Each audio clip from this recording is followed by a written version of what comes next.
Good day, Ma'am and Sir. My name is Edel Choi, 40 years old. I am single from Davao City, Philippines. My educational attainment, I am a graduating high school, year 2000 and 2001. My hobbies are cooking, baking, and reading books. I am a food lover, especially the cat. My expertise are how to care the children and how to handle them.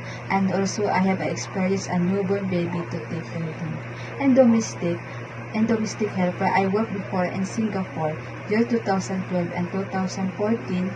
My household chores are cleaning, iron, laundry, car wash, marketing, and care the children. I want to work in Hong Kong because I want to earn and save my money for my family. To my future employer, Ma'am and Sir, please choose me as a housemaid because I am a hardworking, honest, obedient, and reliable. I promise to be a good housemaid. I promise to be a prioritized to finish my contract or more contract.